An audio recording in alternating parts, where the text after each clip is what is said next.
కోవూరు ఓటర్లు ఇచ్చిన దెబ్బకు తెలుగుదేశం నేత సోమిరెడ్డి చంద్రమోహన్ రెడ్డి మెదడు చితికిపోయిందని వైఎస్సార్ కాంగ్రెస్ పార్టీ అధికార ప్రతినిధి అంబటి రాంబాబు విమర్శించారు.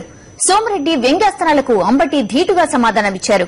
కాబోయే సీఎం వైఎస్ జగన్మోహన్ రెడ్డి అంటూ వాస్తవాన్ని సోమిరెడ్డి ఒప్పుకున్నందుకు అంబటి ధన్యవాదాలు తెలిపారు. 18 నియోజకవర్గాల్లో ఉప ఎన్నికల ఫలితాల తర్వాత చంద్రబాబు సోమిరెడ్డి మారువేషాల్లో తిరగాల్సిందేనని అంబటి అన్నారు. ఎందుకంటే సొంత పార్టీ నేతలే వారికి తగిన బుద్ది చెప్తారని అన్నారు. జగన్మోహన్ రెడ్డి గారు ముఖ్యమంత్రి అయితే నాకు మహిళా సంక్షేమం శాఖ ఇస్తారనే మాట ఆయన వ్యంగ్యంగా మాట్లాడాడు. చిత్రమైన విషయం ఏంటంటే వ్యంగ్యంగా మాట్లాడినా ఒకటి మాత్రం వాస్తవం మాట్లాడాడు.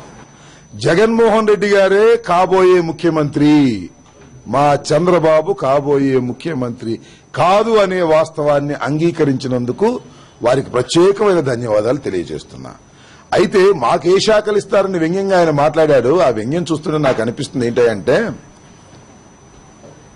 కొవ్వూరులో ఓటరు మహాశైలు కొట్టిన దెబ్బకి చంద్రబాబు చంద్రమోహన్ ఇద్దరి చిన్న మెదడు చితికిపోయి గెడ్డాలు బాగా పెరిగిపోయాయి.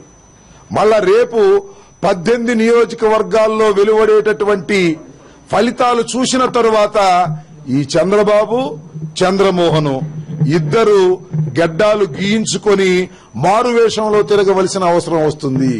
ఎందుకని మీరు అడగొచ్చు. ఎందుకంటే మారువేషంలో లేకపోతే స్వపక్షీయులే వారిని గుర్తుపట్టి చెప్పులు తీసుకుని తరిమి కొట్టే పరిస్థితి ఉంటుంది. కాబట్టి వారు ఆ విధంగా చేయవలసినటువంటి అవసరం ముందు ఉంటుందని